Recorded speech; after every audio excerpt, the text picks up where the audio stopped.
Hello friends. इस video के अंदर हम लोग कक्षा 11 की केमिस्ट्री के अंदर चैप्टर नंबर 12 जो है organic chemistry some basic principle and techniques, उसके कुछ इंपॉर्टेंट टॉपिक्स के बारे में डिस्कस करेंगे, जिसमें से एक है शेप ऑफ ऑर्गेनिक कंपाउंड्स, दूसरा है पाई बॉन्ड कैरेक्टर, तीसरा है क्लासिफिकेशन ऑफ ऑर्गेनिक कंपाउंड। और मीनवाइल इसके अंदर जो और भी टॉपिक्स आएंगे just like that molecular models, 3D representation of A molecule, उन सब टॉपिक के बारे में डिस्कस करेंगे। शेप ऑफ ऑर्गेनिक कंपाउंड्स बहुत एक इम्पोर्टेंट फिनोमेना है ऑर्गेनिक कंपाउंड्स का शेप, कि किस तरीके से हम लोग ऑर्गेनिक कंपाउंड की शेप को डिटरमाइन कर सकते हैं। शेप का जो कॉन्सेप्ट है वो डायरेक्टली जुड़ा हुआ है मॉलिक्यूलर स्ट्रक्चर से। okay? और मॉलिक्यूलर स्ट्रक्चर जो है वो हेल्प करता है better understanding and predicting the properties of organic compound. तो ऑर्गेनिक कंपाउंड की प्रॉपर्टीज और को प्रिडिक्ट करने और अंडरस्टैंड करने के लिए हमें मॉलिक्यूलर स्ट्रक्चर की जरूरत पड़ती है। और मॉलिक्यूलर स्ट्रक्चर का पता तब चल पाएगा जब हम लोग उसकी शेप निकाल पाएंगे या शेप डिटरमाइन कर पाएंगे। As we know that the carbon is tetravalence. Carbon की जो वैलेंसी होती है वो 4 होती है, और कार्बन जो होता है वो कोवलेंट बॉन्ड बनाता है। Covalent bonds those bonds which are made by the sharing of electron pair, okay, जो कि इलेक्ट्रॉन पेयर की शेयरिंग से बनता है। और उसको हम लोग इलेक्ट्रॉनिक कॉन्फ़िगरेशन के पैटर्न में एक्सप्लेन कर सकते हैं। और उसमें एक इम्पॉर्टेंट पार्ट आता है हाइब्रिडाइजेशन। तो ऑर्गेनिक कंपाउंड जनरली जो भी होते हैं उनके अंदर एस और पी ऑर्बिटल्स के हाइब्रिडाइजेशन का इंपॉर्टेंट रोल होता है, और इसी हाइब्रिडाइजेशन के बेसिस पर हम लोग ऑर्गेनिक कंपाउंड्स की शेप डिटरमाइन कर सकते हैं। Just like in the chapter number 4th, chemical bonding and molecular structure, we have discussed that what is the shape of methane, ethene and ethine। और वहाँ पर हमने ऑब्जर्व किया था कि मीथेन के अंदर sp3 हाइब्रिडाइजेशन होता है, इथिन के अंदर sp2 होता है, और इथाइन के अंदर sp हाइब्रिडाइजेशन होता है। ये तीनों हाइब्रिडाइजेशन जो होते हैं वो डिसाइड करते हैं कि ऑर्गेनिक कंपाउंड का शेप कैसा होगा, उसकी मॉलिक्यूलर स्ट्रक्चर कैसी होगी। हाइब्रिडाइजेशन जो है वो बॉन्ड लेंथ और बॉन्ड एंथैल्पी दोनों को अफेक्ट करता है। बॉन्ड लेंथ का सीधा सा मीनिंग होता है the distance between the nucleus of two covalently bonded atoms, that is known as bond length. उसे हम लोग बॉन्ड लेंथ कहते हैं। और in simple way the length of a bond that is known as bond length. Bond enthalpy, bond enthalpy exhibit strength, कि bond जो है वो स्ट्रॉन्ग है या वीक है। The bond enthalpy can be define either in the release of energy or the acquiring of energy or absorption of energy. In a simple way, bond enthalpy means the energy released during the breaking of the energy released during the formation of 1 mole of a covalent bond.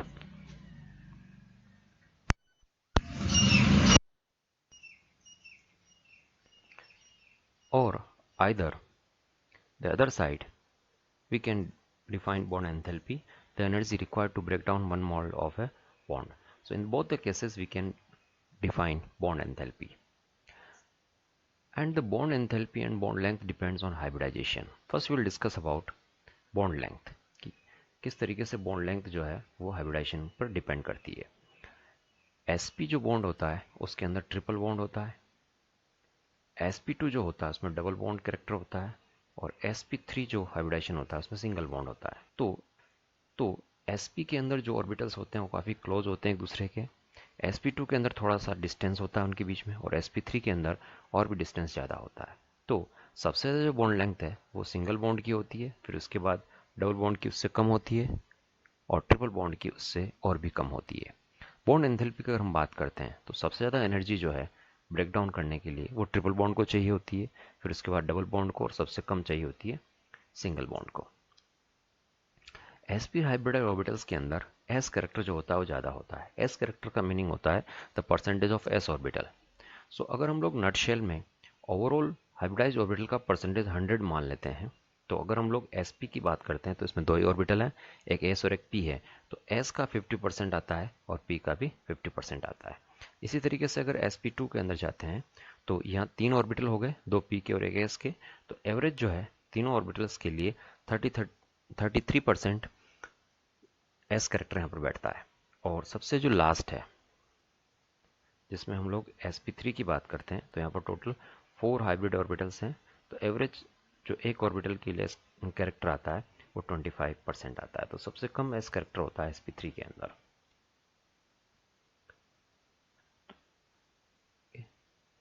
Okay, and hence it is closer to nucleus. जैसा कि अभी हमने बात की थी कि जिसमें ज़्यादा एस कैरेक्टर होता है वो न्यूक्लियस के पास में होता है, और जो जितना न्यूक्लियस के पास में होगा उसकी बॉन्ड लेंथ कम होगी और बॉन्ड का जो नेचर है, बॉन्ड की जो स्ट्रेंथ है वो स्ट्रांग होगा।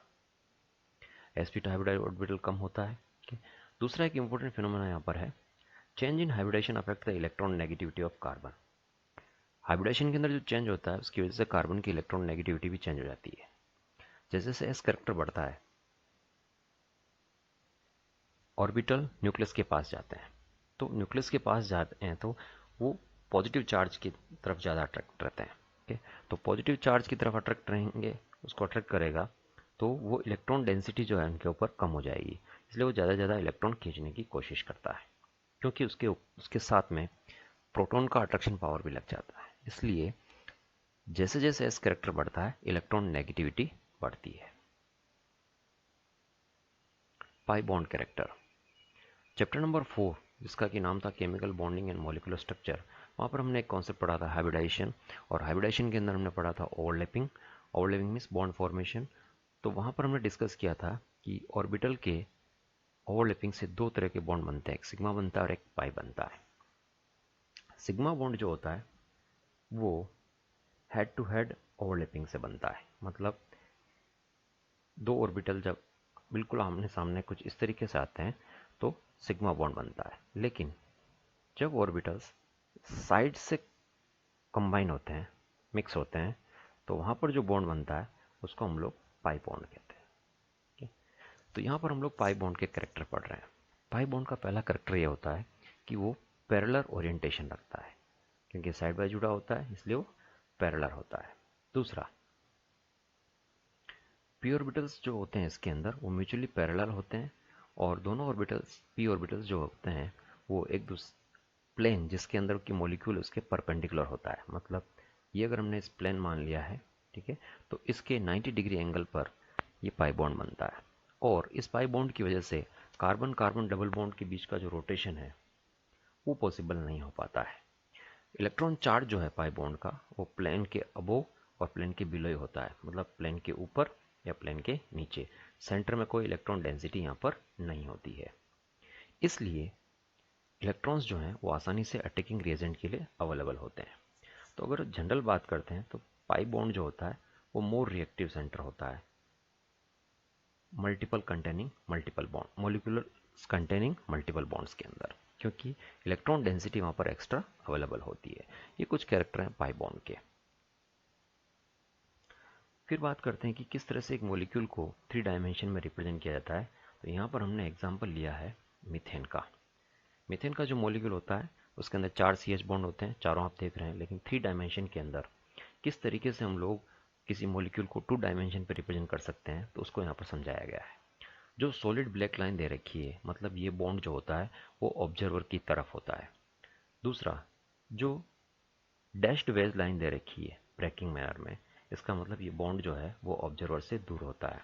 और जो सिंगल लाइंस दे रखी है सिंपल वे में, वो ये बताते हैं कि ये दोनों जो प्लेन हैं, ये जो बॉन्ड्स हैं, ये दोनों उस पेपर के प्लेन में हैं। तो इस तरीके से हम लोग किसी भी मॉलिक्यूल को 3 डायमेंशनली रिप्रेजेंट कर सकते हैं। मॉलिक्यूलर मॉडल्स, मॉलिक्यूल को रिप्रेजेंट करने के लिए जो मॉडल्स की जरूरत पड़ती है, तो 3 तरह के मॉलिक्यूलर मॉडल यहाँ पर शो किए गए हैं। एक है फ्रेमवर्क, दूसरा है बॉल एंड स्टिक, और तीसरा है स्पेस फिलिंग। फ्रेमवर्क मॉडल के अंदर सिर्फ बॉन्ड्स को स्टिक की हेल्प से दर्शाया जाता है और एटम्स को अंडरस्टूड मान लिया जाता है, एटम को यहाँ पर नहीं दिखाया जाता। बॉल स्टिक मॉडल के अंदर एटम्स को बॉल से और बॉन्ड को स्टिक से दिखाया जाता है। स्पेस फिलिंग के अंदर सिर्फ एटम्स को दिखाया जाता है कि सेंट्रल एटम के ऊपर या सराउंडिंग्स में जितने एटम्स हैं उनका कितना मास वहाँ पर ऑक्यूपाई हो रहा है, और उसी मास के अकॉर्डिंग उन मॉलिक्यूल्स को यहाँ पर रिप्रेजेंट कर दिया जाता है। जैसे कि ये जो दिखा रखा है ये आपका CH4 का स्पेस फिलिंग मॉडल दिखा रखा है। ये जो ब्लैक कलर है ये कार्बन है, एटम है, और बाकी जो लाइट ग्रीन कलर में दिखा रखे हैं, ये हाइड्रोजन एटम है। तो इस तरीके से मॉलिक्यूलर मॉडल की हेल्प से मॉलिक्यूल्स को एक्सप्रेस किया जाता है। Next, classification of organic compounds, कि ऑर्गेनिक कंपाउंड्स को किस तरह से क्लासिफाई कर सकते हैं। Organic compounds are those compounds which contain basically carbon and hydrogen or which extracted or present in organic organisms or living organisms. Basically, organic compound have two classes: acyclic or open chain compounds or cyclic or closed chain compounds. Further, the cyclic or closed chain compounds can be divided into two categories: alicyclic and aromatic. Again, alicyclic have two classes: homocyclic or carbocyclic. Second is heterocyclic compounds, non-aromatic. Aromatic have further two classes: benzenoid and non-benzenoid. And the third class, that is heterocyclic aromatic compounds.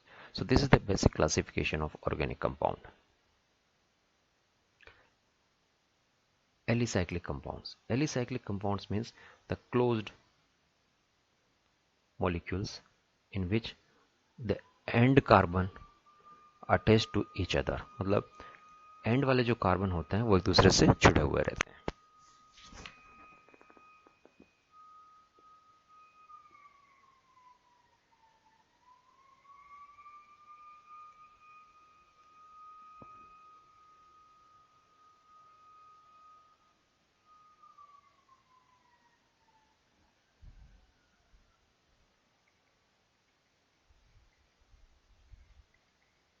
कुछ इस तरीके से, like this, जैसे cyclopropane, cyclohexane, cyclohexene, tetrahydrofuran, इस सारे के सारे alicyclic compound होते हैं। ये एरोमेटिक नहीं होते हैं। एरोमेटिक कंपाउंड जो होते हैं वो बेंजीनोइड, जिसमें बेंजीन स्ट्रक्चर होती है, इस कंपाउंड को बेंजीन कहा जाता है। तो जिस जिसके अंदर बेंजीन अवेलेबल है उसको बेंजीन एरोमेटिक कंपाउंड कहते हैं। ये नैप्थेलिन है। जिसमें बेंजीन रिंग नहीं होती है उसे नॉन बेंजीनोइड कहते हैं। हेट्रोसाइक्लिक कंपाउंड्स में कार्बन के अलावा दूसरे एटम्स भी होते हैं, जैसे कि इसमें आप देख रहे हो ऑक्सीजन है तो उसे फ्यूरेन कहते हैं, इसमें सल्फर है इसे थायोफिन कहते हैं, इसमें नाइट्रोजन है इसको पायरिडीन कहते हैं।